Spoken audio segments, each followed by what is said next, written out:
வணக்கம் நண்பர்களே, இந்த வீடியோல நாம எதை பத்தி பார்க்க போறோம் தெரியுமா? நிறைய பேச்சுக்கு பாத்தீங்கன்னா அந்த வாயு வயிற்று வலின்னு ஒண்ணு வருங்க. அது இரவு நேரங்கள்ல எல்லாம் ரொம்பவே வரும். இந்த வாயு வயிற்று வலியை உடனடியா போக்க என்ன பண்ணலாம் அப்படிங்கறத இந்த வீடியோல நம்ம பார்க்க போறோம். வாங்க வீடியோக்குள்ள போயிடலாம். வீடியோவை ஸ்கிப் பண்ணாம பாருங்கன்னு சொல்லிட்டு, வெதுவெதுப்பான தண்ணீர் ஃபர்ஸ்ட் குடிங்க. இந்த மாதிரி உங்களுக்கு வாயு வயிற்று வலி வரும்போது லேசா நடங்க. அது மட்டும் இல்ல, வயிற்றை மென்மையா மசாஜ் பண்ணுங்க. இது எல்லாமே போதும். அதே மாதிரி வெதுவெதுப்பான தண்ணீர் அல்லது தேநீர் நீங்க குடிக்கலாம். டீ குடிக்கலாம். இஞ்சி, ஓமம் இல்லைன்னா பெருஞ்சீரகம் போட்டு சூடான தண்ணீரை கொஞ்சம் கொஞ்சமா அப்படி லைட்டா குடிங்க. அது செரிமானத்தை உடனே சரி பண்ணிடும். மெயினா சீரக தண்ணீரும் குடிப்பாங்க. அப்புறம் 10 இருந்து 15 நிமிஷம் வரைக்கும் அவங்களோட அந்த ரூம்குள்ளேயே நீங்க ரொம்ப நார்மலா சாஃப்டா நடங்க. குடலோட இயக்கம் சீராகி வாயு எளிதில் வெளியேறிடும். ஒரு ஏபம் எல்லாம் வரும்ல, சோ அது வந்தாலே போதும். அதுக்கப்புறம் கடிகார முள் சுற்று திசையில், அதாவது சர்க்குலர் மோஷன் சொல்லுவாங்கல்ல, அந்த திசையில அடி வயிற்று மென்மையா வருடினீங்கன்னா வாயு நகர்ந்து வெளியேற வழிவகுக்கும். அதே மாதிரி அடி வயிற்றுக்கு மேல சூடான அது ஹாட் வாட்டர் பேக் இருக்குல்ல, அந்த சூடான ஒரு நீப்பை வச்சு ஒருத்தர் கொடுத்தீங்கன்னா கூட தசைகள்லாம் தளர்ந்து வலி குறையும். முக்கியமா தவிர்க்க வேண்டியது என்னன்னா, சோடா அண்ட் வாயுவை உருவாக்குற குளிர்பானங்களை குடிக்காதீங்க. உணவை வேகமா மெல்றதோ இல்லைன்னா சுவிங்கம் அந்த சாப்பிடுறதோ இதெல்லாம் நீங்க தவிர்த்தணும். பபிள்கம் சொல்லுவாங்களா, தான் சொல்றேன். ஏன்னா அது காற்றை உள்ளிழுக்கும். அதனால அதெல்லாம் அவாய்ட் பண்ணிடுங்க. இந்த வலி எத்தனை நாளா இருக்கு, வாந்தி, காய்ச்சல், கடுமையான வயிற்றுப்போக்கு, இந்த மாதிரியான சிம்டம்ஸோட உங்களுக்கு வச்சது அப்படின்னா கண்டிப்பா நீங்க டாக்டரை போய் பாருங்க, சரிங்களா?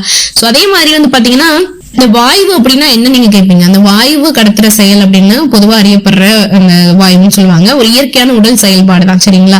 அடிக்கடி சங்கடத்தை சந்திச்சாலும் மனித செரிமானத்தோட ஒரு பகுதி தான் இது. இருந்தாலும் இந்த செயல் அதிகமாகும் போது அடிப்படை உடல்நல பிரச்சனைகளை குறிக்கும், இல்லைன்னா உணவு தேர்வுகளின் விளைவா இருக்கலாம். வாயுக்கான காரணத்தை புரிஞ்சுக்கிறது, வாயுக்கான பயனுள்ள தீர்வுகளை அடையாளம் காண்பது, உடல் ஆறுதலையும் சமூக நம்பிக்கையும் பராமரிக்கிறது ரொம்பவே முக்கியமானது அப்படின்னு சொல்லலாம். வாயு பொதுவா ஃபார்டிங் அப்படின்ட்டு குறிப்பிடப்படுது. குடல்ல உள்ள வாயுவால ஏற்படுற இயல்பான உடல் செயல்பாடுதான் இது. குடல் ஒரு நாளைக்கு 500 இருந்து 2000 மில்லி வாயுவை உற்பத்தி செய்யுதுங்க. இந்த வாயு சீரான இடைவெளியில ஆசன வாயில இருந்து வெளியேறும். இந்த வாயு இல்லைன்னா பிளாடஸ் சொல்லுவாங்க, methane, nitrogen, carbon di oxide உள்ளிட்ட வாயுக்களை ஒருங்கிணைக்குது.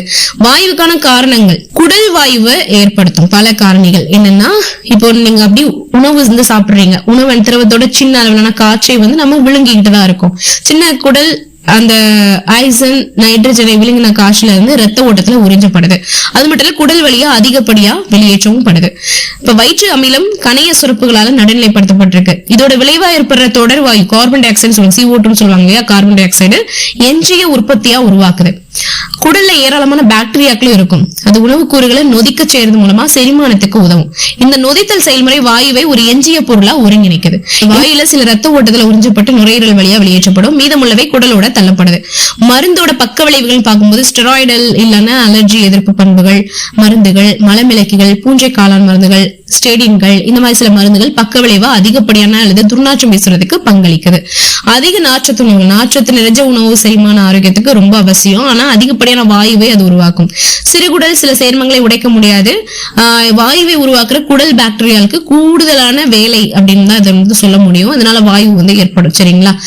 பசுவோட பால்ல இருக்கிற குறிப்பிட்ட சர்க்கரையை ஜீரணிக்க ஒரு நபரோட இயலாமை இந்த நிலை அதிக அளவு குடல் வாயுவை உருவாக்குது. நீங்க எடுத்துக்கலாம். அதிக நார்ச்சத்துள்ள உணவுகளை குறைக்கலாம், பால் பொருட்களை தவிர்க்கலாம், சர்க்கரை மாற்றுகளை கட்டுப்படுத்தலாம், கொழுப்பு அண்ட் வறுத்த உணவுகளை குறைக்கலாம், கார்பன் ஏற்றப்பட்ட பானங்களை குறைக்கிறது, வாழ்க்கை முறை மாற்றங்களையும் நீங்க சம் சேஞ்சஸ் பண்ணீங்கன்னா இந்த ஒரு விஷயத்துல இருந்து நீங்க ரொம்பவே ரெக்கவர் ஆக முடியும்.